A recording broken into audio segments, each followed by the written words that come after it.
Welcome back to the Citizen channel. We're all staying safe and well, and a book club special. Yes, sadly this gentleman passed away very recently as I'm recording this. I'll be doing a proper tribute as a player. He played for us for a couple of seasons. He joined us back in 1960 and joined us again back in 1974 season. So yes, we're talking about the Lawman, of course, which is the title of his autobiography. Don't often have a book on my shelves with the red shirt on, but in this situation I'll make exceptions, of course. Rest in peace, Denis Law. And we're going to have a quick look at a chapter when he joined City from Huddersfield. Just have a quick look. It takes us up to that very famous, or infamous if you like, 6 goals he supposedly got. I've got a vlog about that where I think it wasn't really 6 goals, but that's another vlog. But this is this is obviously the story of that. So we'll talk about that and have a look at chapter. What chapter is it? Chapter 3 is 7 goals and we lost. Yes, because he, of course, scored in the replay as well, didn't he? But we lost that. So anyway, we'll have a look at that. Guys, before we do this, a little tribute to Denis Law, rest in peace. Lots of new subscribers have joined us, just to mention. I do also do a podcast, Bolt from the Blue. We had a little feature on Denis Law in one of those podcasts recently as well. And Mike Long, he's based in South Korea. We do a podcast together called Bolt from the Blue. It's now in its 7th year. Such wonderful guys as Walter Smith, Ray from Man City Fan TV, and the financial city guru Colin Savage have appeared in it over the years. It's just me and Mike at the moment. We do have little guests. Colin comes back on occasionally to talk, well, all things financial when City are in trouble, as we usually are. So yeah, we've done 40 episodes so far this season. Give us your support, guys. Have a look at it. It's on Apple, Spotify and SoundCloud. There will be others as well that I don't know about. And of course, yeah, if you can subscribe on that, that'd be wonderful. And my appreciation to all the new subscribers to this channel as well. So get along and have a look at that. We look at games and we look forward to games. Do a bit of history, of course. Mike takes full advantage of my being old, and we do history stuff as well on there. So give it a listen. Right, back to this book. We just start at the end of chapter 2, where he's just summing up leaving Huddersfield Town to join Manchester City. I never even thought of going to Main Road, yet they were a very big club and considered to be among the elite of the First Division. The more Les McDowell, he was a manager at the time, taught, the more I began to fancy the idea. I had pangs about leaving Huddersfield, but I knew that it was bound to happen sooner or later. So I listened intently and finally agreed to move. The two clubs settled on a transfer fee of £55,000, which was indeed a new British record. In those days, the transfer scene was very different from that of today. I was not entitled to any share of the agreed amount or a signing-on fee of any sort. Eddie Boot told me that I would receive a gift of £300. Yes, he's obviously connected with the club.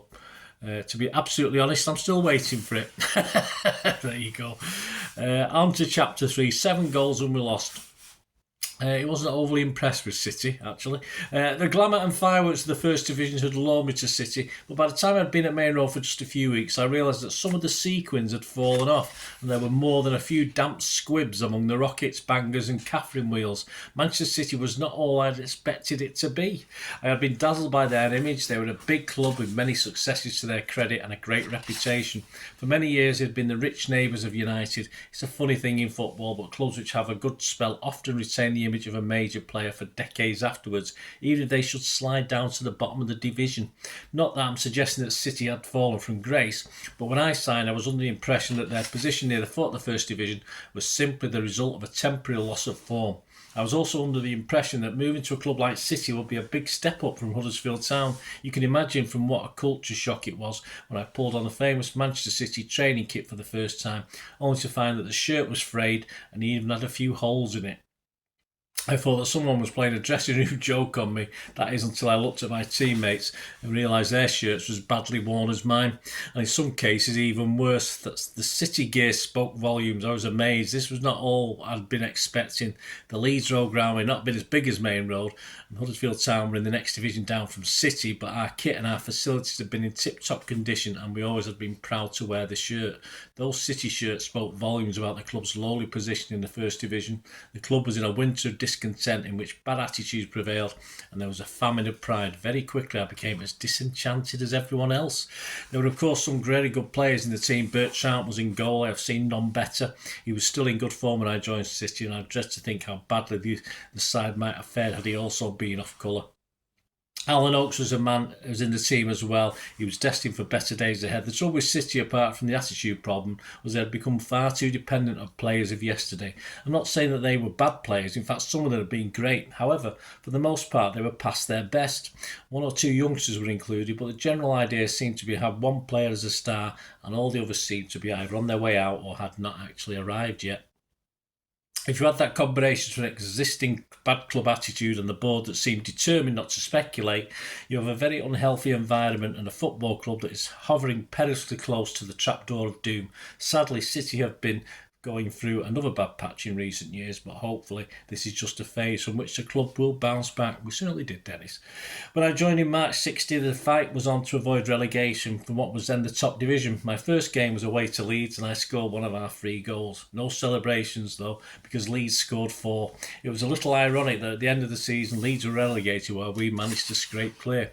However, it's a very tight relegation fight with only 7 points behind the bottom 8 clubs. The summer of 60 was something of a respite, yet when we reported back for pre-season training, it all seemed almost as if we'd never had a close season at all. It didn't help when I made no secret of the fact that I disliked the training methods being employed. I enjoyed the Shankly approach, which meant a lot of ball work and five-a-sides. At City, there was a preoccupation with our physical development. I seemed to spend all my training time running round the ground or up and down the terraces. Some days I never even saw a football at all. I used to argue with our trainer, Jimmy Meadows. I once suggested it might be a better idea if we were entered for the Grand National, as our training programme was better suited to running and jumping our way around Aintree than it was to playing a game of football. My many objections caused me to be hauled up in front of our manager Les McDowell on more than one occasion. Les used to make a show of siding with Jimmy, but it never went any further because the boss did not want to upset me. I am sure that deep down inside he was in full agreement with me, but he did not want to upset Jimmy Meadows either. As you can see, I was not easy to live with. I am the first to admit the fact. I'd already earned a reputation for being extremely quick to flare up and quite often happy to enter into a punch-up at the drop of a hat. A lot of people referred to me as big-headed. The truth of the matter was that while I was arrogant, I was soon ready to back down if I discovered that I was in the wrong. On the subject of training, I knew I was right. At Huddersfield, I had worked with one of the very best, and I did not appreciate joining a supposedly bigger club only to be forced into lowering my performance standards. The 60-61 season was a joke. We had no consistency at all, and in hindsight, I have to say that it was because we had no confidence as a team. We were disjointed, and while certain individuals were often playing well, we did not perform as a unit. The buck has to stop at management level for that. The first half of the season was a nightmare, and by Christmas we were struggling to avoid the dreaded drop once again. To add insult to injury, we were also out of the new League Cup competition, having been beaten by Portsmouth, who should have been fairly easy prey for us. Yes, there was only the slightest improvement in the new year. Our big problem was that we were bad when we played away. Our worst defeats were always away from home. Our home records were not too bad, but we could not even seem to do anything right when we played away. We leaked far too many goals. In 21 games away from home, we conceded 60 goals, which is a poor record. When we played away to Cardiff in the FA Cup, we struggled, and even though we were battling against relegation in the division below us, if one of the Cardiff players had not scored an own goal on a cold January day, a little piece of football would never have happened. As it was, we came away from Cardiff grateful for a 1-1 draw. The replay at Main Road should have been a formality, but in the end we drew 0-0. Had to play again, this time on the neutral ground of Highbury. At the end of 90 minutes it was still 0-0, but in extra time Joe Hayes and I scored a goal each and we were through to the next round of the competition. At last we were a very relieved side when we heard the final whistle, I can tell you. The fourth round tie was against Luton, a fellow First Division side, who were then being managed by former legendary Charlton goalkeeper Sam Bartram. The game was to be played at Kenilworth Road, and when we saw the state of the pitch, we wondered what why we'd been told to turn up at all. We changed slowly, expecting at any minute to hear that the match had been postponed. There was no such cancellation, however, and we squelched our way to the pitch and warmed up by trying to perform Swan Lake on a surface that partly resembled a paddy field, with the rest like a giant patch of really thick, cold off-colour porridge.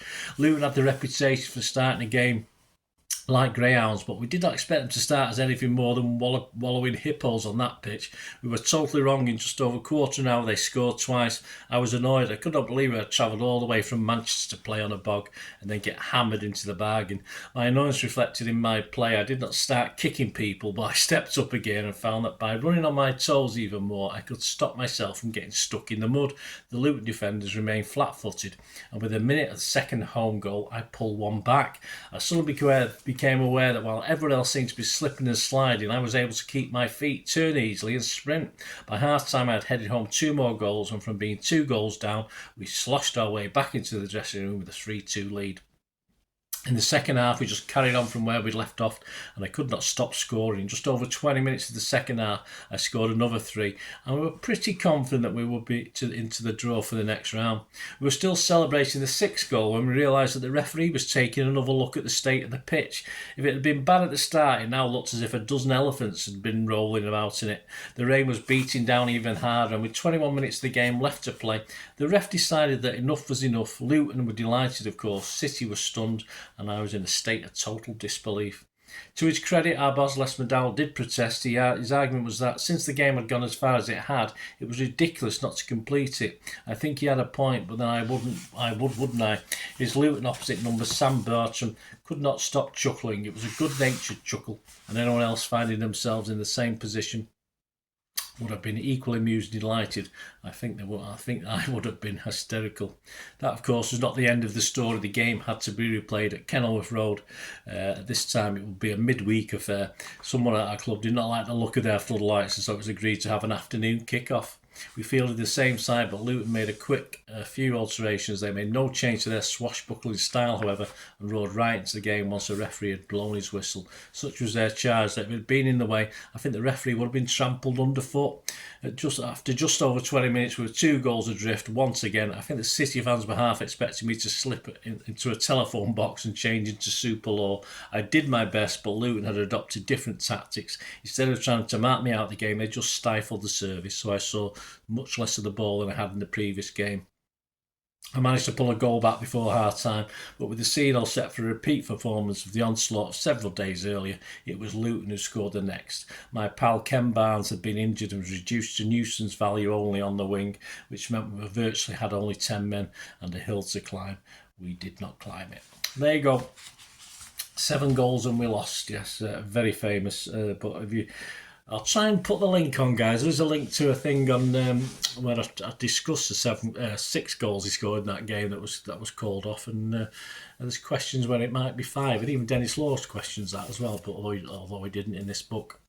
So yeah, it's very hard to get hold of now, guys. I got this very quickly. I didn't have this, of course, when I heard of the passing of Denis. I sort of got a book quickly, but they're all sort of getting rarer now to get hold of on the internet, but keep your eyes out. But they're getting quite expensive as well, as you'd expect.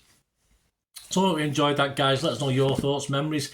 Were you there? I mean, if you were there at Luton in 1960, what are you doing? You should be in bed resting. But let us know any memories you've got, or memories of Denis Lawes. I said, we'll be doing a special on Denis as a player at City in the near future. Got time to do that. So, but I thought I'd put this little thing out in the meantime as a small tribute from me. Any comments, memories, guys, let us know in the section below. And of course, if you do like what I try and do with the channel, I try and do a varying stuff as we go along. And if you do like what I try and do, want to help support me, again, my thanks to all the new members. There are ways. You just might be watching an advert, something like that helps me a little bit financially. So if you can think yourself to supporting the channel in the future, just stay watching and listening. I hope you enjoyed the feature, and if you can support me through the subscription, if you can subscribe, guys, that'd be wonderful if you've not already done so. We do actually have memberships at the moment, just 99p a month, so you get access to all my City stuff, including all the history vlogs, dozens and dozens not been published yet that you get immediate access to, and every time I do edit and do a vlog, you get immediate access to it as well. So you can have a copy of scripts as well if you want any hard copy of the sort of things I do on matches and teams and managers and players, etc., etc. So if you can join the membership, that'd be wonderful. We'd fine. And yeah, if you want to support the channel just by watching the ads, that helps. Watch the ads, let them play through while you just have to check your phone or something, let it play out. And of course, if you follow any of the links, that always works as well. If you follow a link to one of the ads and you fancy something, I've done it myself. I've followed a link and actually purchased something from another organisation. But it can happen. It can happen. Not all ads are stuff you're not interested in. And of course, if you can give us a like, guys, that's be absolutely fantastic. All likes are much appreciated. Anyway, thanks for watching. Until the next time, of course, I only ever ask one thing, don't I? Please, I ask you all to stay safe, especially you Blues. Until the next time, come on, City. Bye for now.